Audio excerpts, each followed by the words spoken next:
suis avec Jean-Philippe Michel et il est expert en carrière, en choix de carrière, en coaching pour la jeunesse.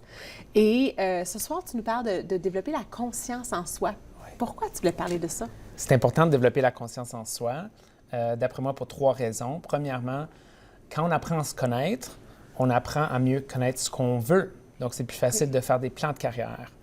C'est aussi important de développer notre conscience en soi pour être en mesure de compétitionner sur le marché de travail, de comprendre comment on est différent d'autres personnes.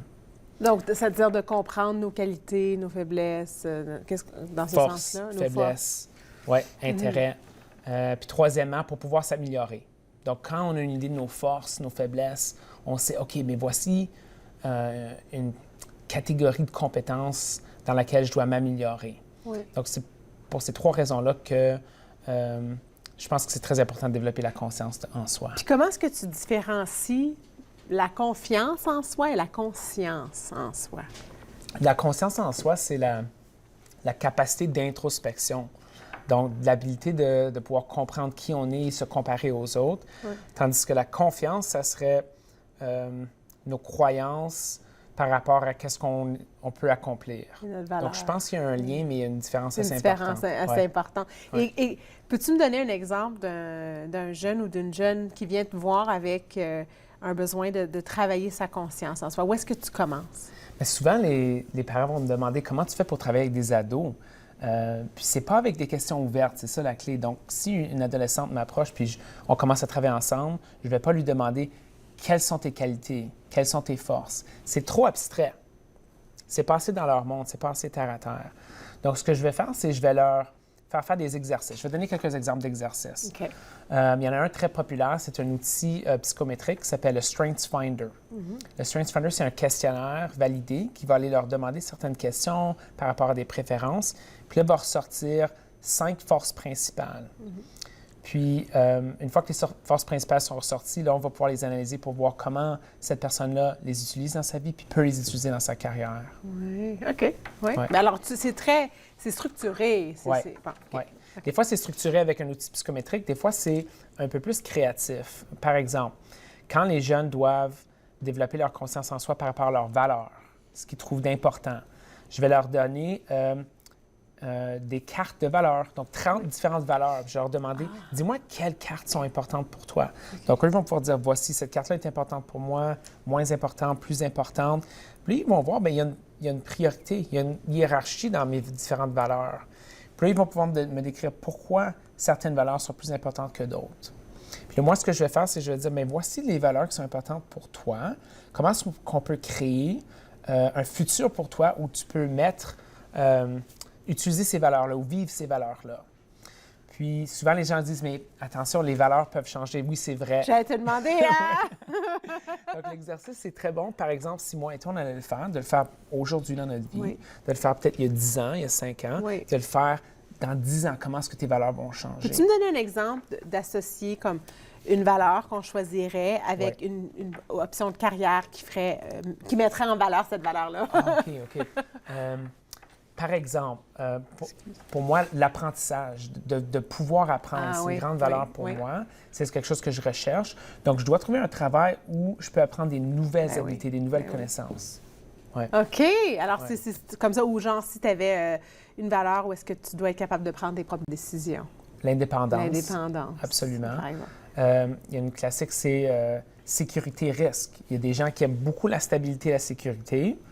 Il y en a d'autres qui aiment beaucoup le risque. Donc, il faut chercher un emploi où ils vont te donner l'opportunité de vivre ces valeurs-là. De vivre ces valeurs-là. Ouais. Et là, disons, quelqu'un a besoin de travailler leur conscience en eux, par eux-mêmes. Est-ce qu'il y a des outils qu'ils peuvent faire par eux-mêmes, qui peuvent travailler par eux-mêmes?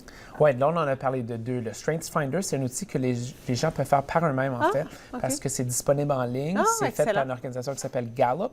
Oui, et puis, c'est très abordable. Donc, ça vaut la peine d'aller voir ça. Moi, j'aime beaucoup commencer avec celui-là avec les jeunes parce que c'est très positif. Hein? On parle de choses positives. C'est mes forces.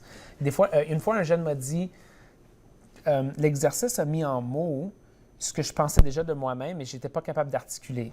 C'est assez puissant. Oui, oui. Puis, tu sais, souvent, à l'école, on parle de, tu sais, travaille tes mathématiques. Tu es faible en telle chose, tu es faible en telle chose. Donc, souvent, on ne parle pas assez de force à ce niveau-là. Et aussi, on met les jeunes dans les mêmes formules. Tu sais, tu es dans la même classe, tu suis le même genre d'horaire. La vie, c'est pas ça à la fin. La vie, c'est pas ça. Les gens ont différents besoins. Puis, il y a différents milieux de travail. Hein, des milieux de travail qui sont faits de telle façon, de telle façon, mais c'est à toi de choisir. Puis moi, je dis toujours aux jeunes, si tu ne choisis pas l'environnement... La vie va le choisir pour toi. C'est ça. La vie, l'organisation. Donc, c'est ça le risque de ne pas faire du travail en conscience en soi, parce que si on ne le fait pas, on ne se connaît pas. On ne peut pas anticiper si on va aimer le travail X ou le travail Y. Ça rend les choses difficiles quand c'est vers la planification. Quand tu penses à... Moi, je me rappelle, là en parlant, là, je me dis, je me souviens quand il fallait faire ces choix-là. C'est stressant. Ouais. Ça a l'air comme la fin du monde quand tu es là, quand tu dois choisir ton université, tes cours, qu'est-ce que tu veux faire en tant que carrière. Puis quand tu es là, tu vois pas nécessairement les possibilités puis qu'est-ce qui existe. Tu vois, OK, être avocat, être docteur, être ingénieur. Tu vois les grandes, tu sais, être un pompier, être un enseignant. Comme, tu vois ces choses-là, mais tu vois pas, par exemple, la carrière que toi, tu as choisie. Moi, je travaille en développement organisationnel. Tu sais, c'est des choses qui n'existaient pas dans ma tête, là, dans ma jeunesse. Tu sais. Puis je me dis, si on est capable de développer cette conscience en soi, c'est que toutes les décisions que tu vas prendre, si tu le fais consciemment, en étant authentique avec qui tu es, tu vas être dans la bonne voie, même si tu ne sais pas exactement où est-ce que tu t'en vas. Parce qu'il y a une évolution de carrière. Oui. Puis ce qui arrive, c'est que moi, je fais un travail avec les jeunes à l'âge de 16, 17, 18 ans. Oui. OK? Oui. Ce qui arrive, c'est qu'ils vont créer un gabarit. Voici qui je suis. Oui. Puis je leur demande de faire un exercice un peu artistique à la fin de ces exercices-là, de résumer un peu ce qu'ils ont appris sur eux-mêmes dans leur conscience en soi. Donc là, il y a un espèce de beau tableau, puis les jeunes vont créer quelque chose de spécial, unique à eux. Ça, c'est leur gabarit. Puis ce qui arrive, c'est qu'ils peuvent prendre le gabarit puis le mettre, OK, mais si je faisais telle carrière, voici les points où je serais satisfait, moins satisfait. Si je faisais telle carrière, satisfait, moins satisfait. Puis là, ça éclaircit les choix d'avoir ce gabarit-là. On sait que le gabarit va changer, mais moi, ce qui arrive dans le travail, c'est que les jeunes vont acquérir des habiletés de développement de carrière.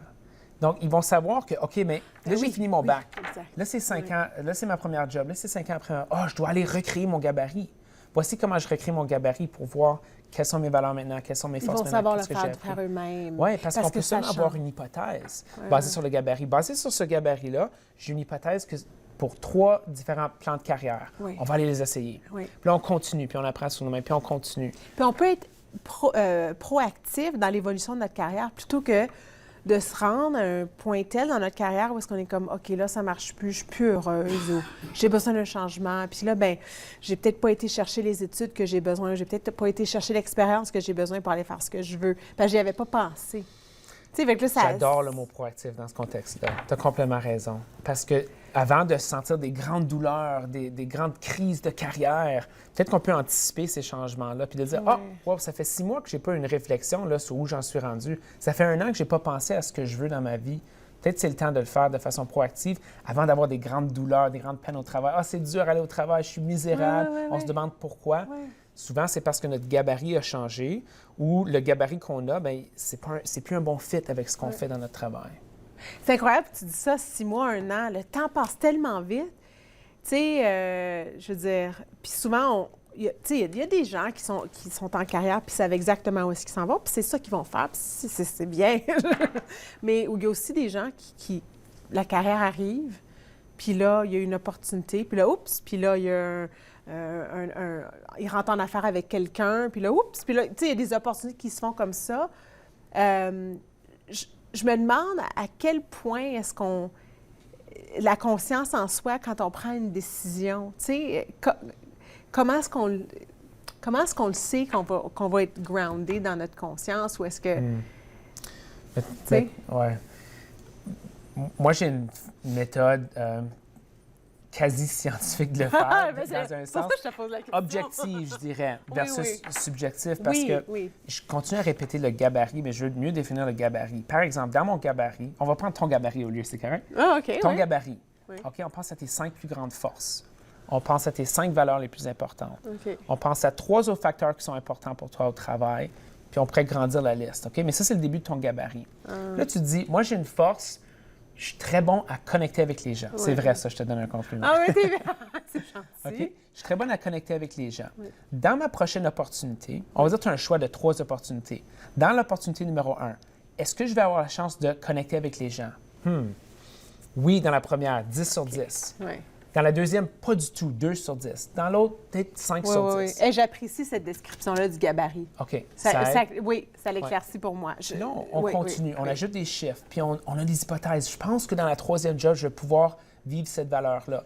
Puis là, on fait une addition à la fin, puis on voit, wow, voici à quel point il y a un alignement entre qui je suis, mes forces, mes valeurs, puis les différentes opportunités. Là, ça peut amener, wow, l'opportunité numéro 1 est vraiment plein de mille, comme c'est exactement ça que je voulais. Oui. Numéro 2, wow, c'est très loin. C'est très loin de ce que je devrais faire. Puis là, c'est drôle parce que, tu sais, ce que tu décris, c'est très objectif et scientifique. Dans ma vie, moi, ce que j'ai fait, c'est comment je me sens? Ouais. Je pense qu'il faut faire les deux. Je pense qu'il faut avoir des outils pour pouvoir faire les deux. Puis, je pense que je t'ai déjà dit, mon travail s'informe d'avoir travaillé avec des adultes en leadership, en coaching, en formation. Puis ça, c'était des gens qui voulaient développer leur conscience en soi pour devenir des meilleurs leaders. Puis moi, mon idée, ça a été, est-ce qu'on peut appliquer ces mêmes leçons-là, ces mêmes processus-là à des jeunes qui ont 16 ans? Juste comme Nathalie tantôt, avec sa chronique de méditation. La méditation, on veut enseigner ça au PDG, on veut qu'ils soient capables de se concentrer, se centrer sur leur vision. Est-ce qu'on peut apprendre ça à des jeunes qui sont plus... Puis je pense que la réponse est oui. À un certain niveau. Oui, puis surtout, tu parles de la chronique à Nathalie. Tu sais, si les enfants de base sont capables de se calmer, de se centrer, de devenir conscients, dans le fond, d'être présents. Et là, ça, c'est comme un outil dans notre bagage d'outils qui peut être utilisé une fois quand on a 16 ans. Puis, écoute, il y a toutes sortes de pressions à l'âge de 16 ans, là, qu'un enfant, qu'un jeune, là, vienne te voir, puis prenne le temps d'apprendre à se connaître vis-à-vis ses valeurs, une carrière. Déjà là, c'est le genre de jeune que moi, je voudrais embaucher. Tu sais, comme déjà parce là. Qu'ils vont être capables de l'articuler. Voici mes forces, voici mes opportunités de développement, voici comment je pense que ça va s'appliquer dans votre poste. Il y a des gens qui vivent une carrière sans y penser. Sans pouvoir, Sans y penser, sans comprendre pourquoi ils n'ont pas le poste ou ils n'évoluent pas. Alors, bravo, tu sais. Merci pour ce que tu fais. C'est déjà tout. C'est déjà tout. Je pense que tu nous as laissé avec plusieurs outils. J'aime vraiment ce concept-là de gabarit, tu sais, puis de vérifier. Moi, en tout cas, même en tant qu'adulte, je pense que c'est quelque chose nécessairement nécessaire à faire aussi, là, pas juste pour la jeunesse. Je suis d'accord. OK, tu vas revenir bientôt encore. Oui, on s'est ennuyé, on va te dire. C'était trop long. OK. J'ai déjà... Restez là. Après la pause, je suis avec Rachel Prou-McMahon et on parle des produits de beauté. La quantité qu'il faut quand on applique, là, puis elle va nous donner des techniques d'application. Elle va faire des belles choses comme ça, là, puis pour notre peau. Vous allez voir, ça va être très amusant après la pause.